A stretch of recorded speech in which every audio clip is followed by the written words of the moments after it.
জীবনটা আর ভাল লাগছে না। কদিন কোনো গ্রামে ঘুরে এলে ভালো হতো না? সে তো খুব ভালো প্রস্তাব মহারাজ। আমার একটা গ্রামের নাম জানা আছে, কাতুকুতুপুর। কাতুকুতুপুর? সেখানে সবাই সবাইকে কাতুকুতু দেয় নাকি? সেটা ঠিক বলতে পারবো না মহারাজ, কারণ আমি নিজে কখনো সে গ্রামে যাইনি। তুমি নিজেই যখন যাওনি তখন আমাদের নিয়ে যাবে কি করে? না গেলেও আমি শুনেছি গ্রামটা খুবই আদর্শ, অনেক প্রাচীন মন্দির টন্দির আছে ওখানে। বলো কি, প্রাচীন মন্দির? খুব ভালো, খুব ভালো। হ্যাঁ, ঘুরে এসে মন্দির নিয়ে একটা পুস্তক লেখা যাবে। আমিও শুনেছি গ্রামের লোকেরাও খুব সরল আর সাদাসিধে হয়। ঘুরে এসে ওদের সরলতা নিয়ে আমিও একটা বই লিখব। কি ব্যাপার গোপাল, ওরকম খ্যাঁকশিয়ালের মতো হাসলে যে বড়? হাসি পেলে কি আর করি বলুন মন্ত্রী মশাই? সত্যি তো, হাসি পেলে উনি কি করবেন বলুন তো? বুঝেছি, তুমি ভাবছো আমি বই লিখতে পারবো না, তাই তো? তা কেন পারবেন না মন্ত্রী মশাই? কিন্তু পাঠক, বইটা পড়ার জন্য পাঠক পাবেন তো। একে তো টুকে পাস করেছেন। গোপাল, তুমি থামো দেখি। তাহলে মন্ত্রী, কিভাবে যাওয়া যায় না যায় তুমি সেসবের খোঁজ খবর নিয়ে নাও। আর গোপাল, তুমিও কিন্তু যাবে আমাদের সঙ্গে। ভালোই হলো, কদিন রাজসভা বন্ধ থাকলে আমার নতুন আবিষ্কার টাকে চুল গজাবার তেলটার কাজটায় মনোনিবেশ করতে পারবো। আমিও কদিন আমার নতুন যজমানের বাড়ি ঘুরে আসতে পারবো। অনেক দিন থেকেই ঘেটুলাল আমাকে যেতে বলছে। তাহলে আপনি, আমি আর গোপাল এই তিনজনে যাব মহারাজ। না না না না না, তিনজন যাওয়াটা ঠিক হবে না। বলে না, তিন মাথা যেখানে গন্ডগোল সেখানে। ঠিক কথা, একেবারে ঠিক কথা। এই সভা কবি, তুমি যেতে চাও নাকি? যাবো বই কি মহারাজ, অবশ্যই যাব। গ্রামের প্রাকৃতিক দৃশ্য আমাকে কবিতা লিখতে আরো আরো উদ্বুদ্ধ করবে। বেশ বেশ, তবে ওই কথাই রইল, আগামীকালই আমরা কাতুকুতুপুরে রওনা হচ্ছি। ফিরে না আসা পর্যন্ত দরবার বন্ধ থাকবে। কি মজার কথা!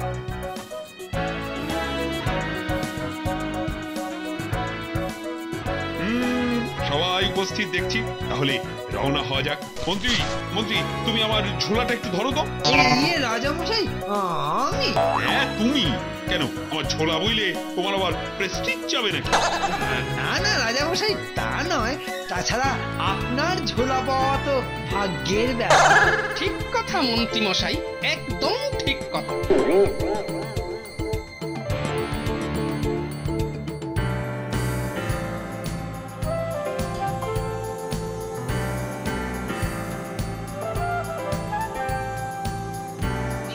আর কদ্দূর মন্ত্রী? আরে সকাল গড়িয়ে দুপুর হতে চললো যে। মনে হচ্ছে আমরা কাছাকাছি পৌঁছে গেছি। সেই কোন সকালে বেরিয়েছি, খিদে পেটে ছুঁচোয় টন দিচ্ছে। তোমার শুধু খাই আর খাই, ওই তো শরীর। খাবারগুলো যাচ্ছে কোথায়? না মানে ঠিক আছে ঠিক আছে, কিন্তু খাবে যে? এখানে খাবার দোকান টোকান তো দেখছি না কিছু। ওই তো একজন আসছে, ওকেই জিজ্ঞাসা করা যাক। ওহে গাড়োয়ান, গাড়িটা একটু থামাও তো বাবু। ও ভাই, একটু শোনো তো। হে, আমারে কিছু বলতেছেন বাবুরা? হ্যাঁ, এখানে তুমি ছাড়া তো কেউ নেই, তাই তোমাকেই বলছি। বলেন বাবু বলেন, কি করতে পারি বলেন। ওই কাতুকুতুপুরটা আর কত দূরে? এই ব্যাপার, তা প্রায় এসেই পড়েছেন। আর আর মাত্র ওই ঘন্টা খানেকের পথ। ওরে বাবা, এখনো ঘন্টা খানেক?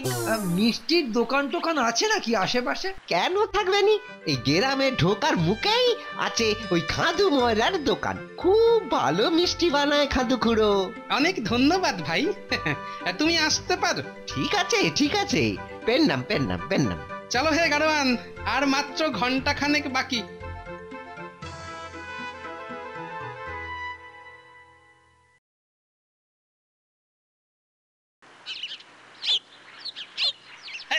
দাঁড়াও দাঁড়াও দাঁড়াও গাড়োয়ান, দাঁড়াও দাঁড়াও।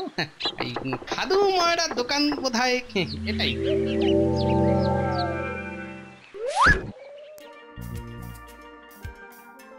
আসুন আসুন বাবুরা, কি খাবেন বলুন? শহর থেকে আসতেছেন মনে হচ্ছে। গ্রামের খাঁটি দুধের ছানার তৈরি মিষ্টিকে দেখুন না বাবুরা। টাটকা ছানার তৈরি মিষ্টি বলছো? টাটকা মানে সাধু ময়রা কখনো বাসি ছানা দিয়ে মিষ্টি বানায় না। হ্যাঁ, ভিন গ্রামের থেকে লোকজন নিয়ে যায় আমার রসগোল্লা। না না, আমি সে কথা বলছি না। যাক, দাও দেখি 4টে করে। মাত্র 4টে মহারাজ? হ্যাঁ 4টে। হ্যাঁ যা বলছিলাম, টাটকা ছানার তৈরি রসগোল্লা বেশি খেলে কিন্তু হজম করতে পারবে না, পেট খারাপ হয়ে যাবে শেষে। আমাদের কাতুকুতুপুরের প্রাচীন মন্দির কিন্তু আর তাহলে দেখাই হবে না। মহারাজ না কি যেন বললেন যেন? মানে ওনার নাম রাজা, তাই আমি বলি রাজাদা।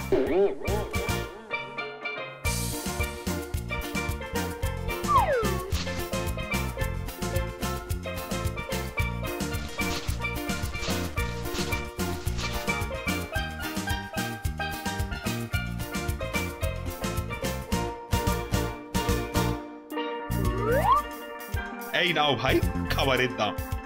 ও হ্যাঁ ভালো কথা, এখানে ওই পুরনো মন্দির টন্দির আছে নাকি কিছু? কেন থাকবেনি বাবু, এখান থেকে মাইল খানে গেলেই জঙ্গল, আর তার ভিতরে আছে বহু পুরানো এক মন্দির।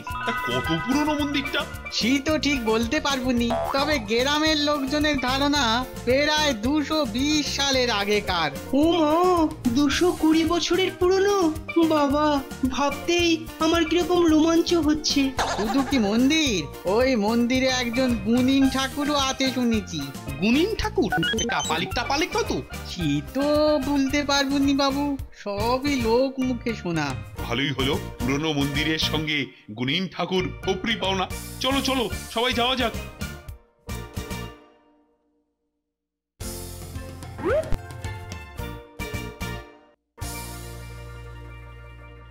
গুপ্তধন পাওয়ার জন্য আমি সব কিছু করতে পারি গুণিন ঠাকুর, আপনি শুধু বলেন আমারে কি করতে হবে। রক্ত চাই, রাজ রক্ত চাই, রাজ রক্ত হেপো, রাজ রক্ত দিয়ে যক্ষকে তুষ্ট করতে হবে। রাজ রক্ত? সে কোথা থেকে পাবো?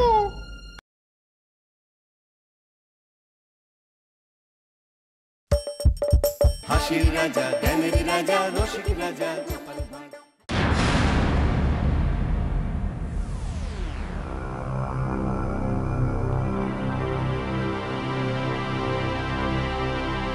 গুণিন ঠাকুর, আমি রোজ রোজ একই স্বপ্ন দেখতেছি।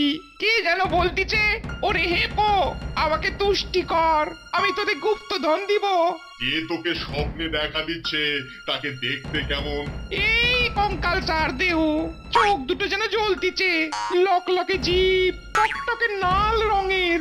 বুঝেছি, যে তোকে স্বপ্নে দেখা দিচ্ছে সে একজন দক্ষ, দক্ষের ধন সেই পাহারা দিয়ে রেখেছে। সেই ধন আমি কেমনে পাবো গুণিন ঠাকুর?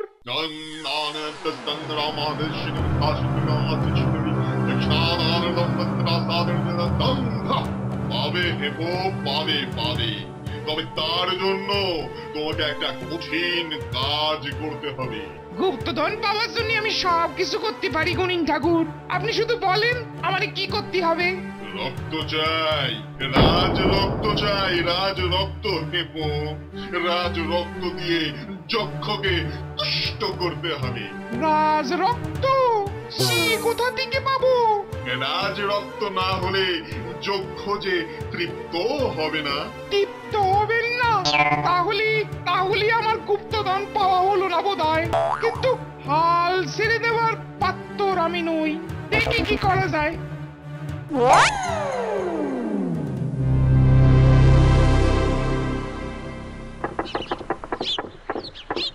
গাড়ি আর এগোবে না মহারাজ, এবার আপনাদের পায়ে হেঁটে যেতে হবে, বনের পথ তো।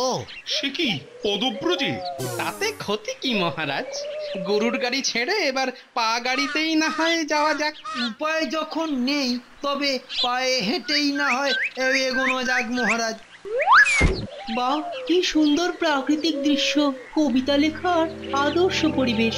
কবিতাটা ভেবে রাখুন মাথায়, পরে খাতায় টুকে নেবেন। এখন চলুন দেখি।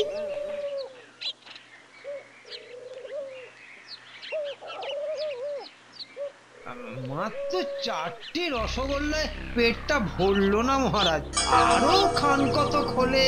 মন্ত্রী মশাইয়ের শরীর রোগা হলে কি হবে, খ্যাটনটা বরাবরই একটু বেশি লাগে মহারাজ। মহারাজ, মনে হচ্ছে যক্ষরাজ আমার জন্যই ওনাকে পাঠিয়েছেন, কথাবার্তাগুলো আর একটু শুনতে হবে দেখছি। একি লোকটা আমাদের কথা আড়ি পেতে শুনছে কেন? একটু নজরে নজরে রাখতে হবে ব্যাটাকে। বাপরে বাপ, এ তো দেখি ঘোর জঙ্গল। এই জঙ্গলে মন্দির, তাও আবার 220 সালের, সঙ্গে আবার গুণিন। বাবা, গুণিন যখন ঝাড়ফুঁক জানেন নিশ্চয়ই। হেঁটে হেঁটে পায়ে ব্যথা হয়ে গেল, আমি গিয়েই ঝাড়ফুঁক করিয়ে আগে ব্যথাটা সারিয়ে নেব মহারাজ। না, আর কোনো সন্দেহ নাই, এ বেটা রাজাই হবে।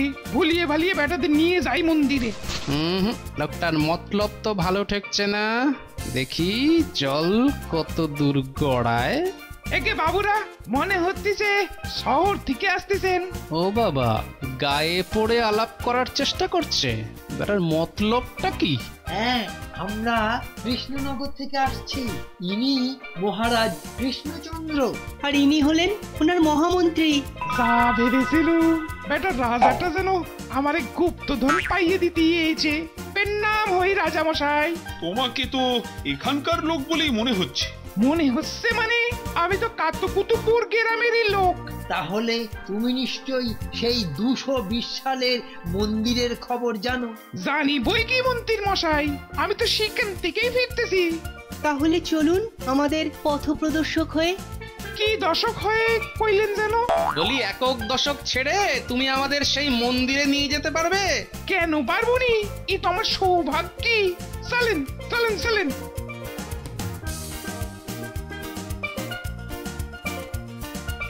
দরকার তো আমার রাজাটাকে, ওকে কবজা করতে গেলে অন্যগুলোকে ভাগাতে হবে। আমরা প্রায় এসে গেছি। এই রাস্তা ধরি আপনারা এগোন, আমি একটু করে নিন।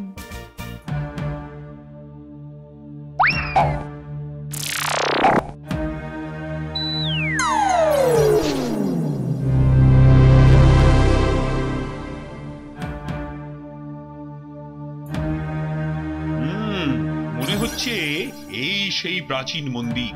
আমারও তাই মনে হচ্ছে মহারাজ। মহারাজ, তবে কি দক্ষ সত্যি সত্যি রাজরক্ত পান করবে?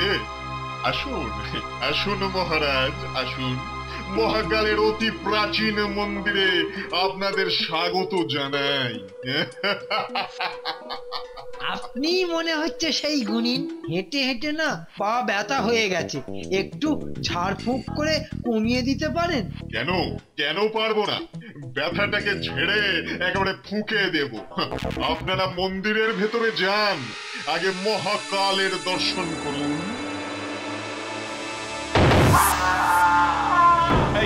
এসব কি হচ্ছে? থামো থামো বলছি। ওরে ওরে বাবা, গোপাল, ও গোপাল, গোপাল গো। গুণিন ঠাকুর, আপনি যা চেয়েছিলেন রাজ রক্ত, আজ রাজ রক্তই পাবে চক্ষু। এই রাজারই বলি চড়াবো। খেয়েছে খেয়েছে, এ বেটা সত্যি সত্যি কাপালিক বলে মনে হচ্ছে। দরকার নেই ঝাড়ফুঁকে। চাচা, আপন প্রাণ বাঁচা। চাচা, ওরে হেপো, ওই চিংড়ে মন্ত্রীটাকে ধর। মার মার বেটাকে, মার বেটা পালাচ্ছে, মার।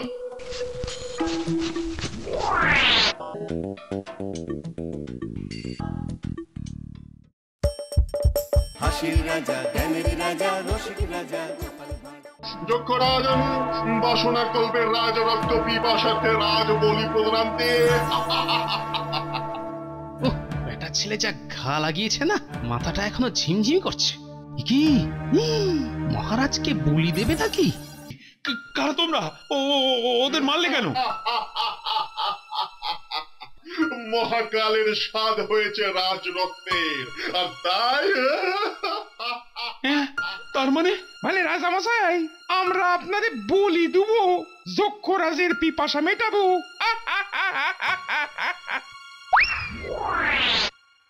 বলি দেবে? কিন্তু আমি তো। কিন্তু ফিন্তুক সারান দিন, তৈরি হয়ে নিন নিজেকে উৎসুক করার জন্য। নিন। ওরে বাবা, এই কিপ্টের সাথে পড়লাম রে বাবা। এখন এখন মহাকালের নির্দেশ নিতে হবে।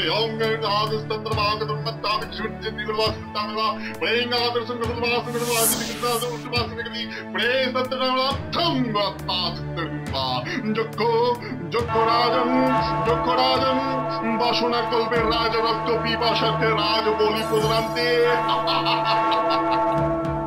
বেটা ছেলে যা ঘা লাগিয়েছে না, মাথাটা এখনো ঝিমঝিম করছে। কি মহারাজকে বলি দেবে নাকি? ও কবি মশাই। কে কে কোথায় কেন আমি কোথায়? আরে আস্তে আস্তে জমপুরিতে। ওই দেখুন, এ কি নরবলি? ওরে বাবা, তাও আবার মহারাজকে? যেভাবেই হোক মহারাজকে বাঁচাতে হবে। ওরা এখন পুজো আচ্চা করছে। কি করি কি করি কি করি, আরে একটা বলতার চাক না? ঠিক আছে, এতেই হবে।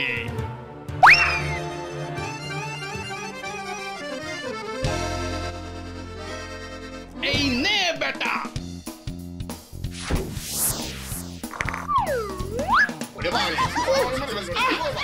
রাজরক্তের কি হবে গুণিন ঠাকুর? রাজরাজ তো এখন নিজের রক্তে। ও মানো দাদু গো, দিদিমা গো, ও তালু মশাই গেল গো। ওরে বাবা, বাঁচালে গোপাল। চলো চলো আমরা পালাই এখান থেকে। সেই ভালো গোপাল, এখান থেকে একদম হট্টম লাগাই। হট্টমে কাজ হবে না কবি মশাই, রীতিমতো ছুট্টাম করতে হবে। ছুটুন। দিদিমা গো, ও তালু মশাই গেল গো। কি আশ্চর্য, নরবলি, তাও আবার আমাকে। ওরে বাবা, না না, নরবলি নিয়ে কবিতা আসছে না। মন্ত্রী বেটার কথায় কাতুকুতু গ্রামে এসে শেষে প্রাণটাই দিতে হচ্ছিল আর কি। কিন্তু মহারাজ মন্ত্রী মশাই গেলেন কোথায়? জাহান্নামে যাক, রাজরক্তের বদলে মন্ত্রী রক্তে মহাকালের পুজো করুক। চলো চলো, গাড়িতে ওঠো, গাড়িতে ওঠো।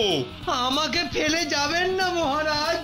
বটে, তুমি এখানে লুকিয়ে মন্ত্রী হয়েছ, তোমার মন্ত্রীগিরি আমি ছোটাচ্ছি। রাজাকে বাঁচানো দূরে থাক, নিজেকে বাঁচাতেই দে ছুট্টাম।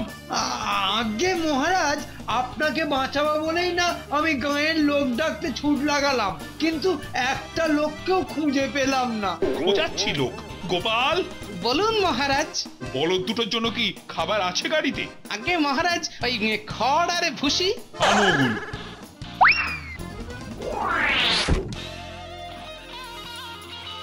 নাও, চিবো সেগুলো। আগে মহারাজ। চিবো বলছি, চিবো, নহলে।